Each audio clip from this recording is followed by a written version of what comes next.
Ndinonzi Steven, ndinoda kugoverana nemi kushanduka kwandakaita panyaya dzekudya. Ndinova munhu aifarira kumwa madrinks anonzi maCoca-Cola nemafizzy drinks ndisingazive kuti ndaitotora shuga yakawanda mumwiri mangu. Zvinova zvakava nekukanganisa kuzhinji mumwiri mangu.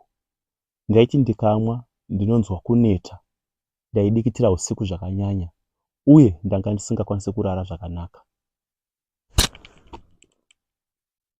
Ndakaongorora ndikazviona kuti chaikonzeresa izvi yaive iri shuga yaikonzerwa kuburikidza nezvimwiwa zvandaimwa. Ndakamisa kutora zvimwiwa izvi ndikatanga kugadzira zvimwiwa zvangu ndichishandisa hupfu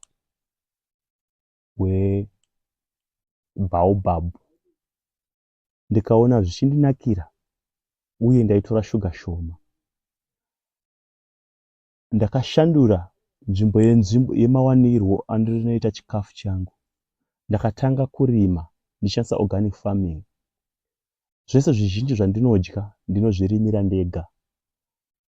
Zvinenge zvasara ndinototengesa. Ndakatanga kuita kurima ndichishandisa organic farming.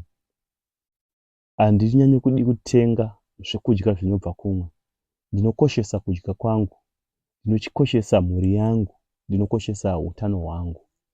Ndakaderedza madyiro andinoita shuga uye ndinoexercisa zvakanyanya kuti mwiri wangu ugare wakasimba.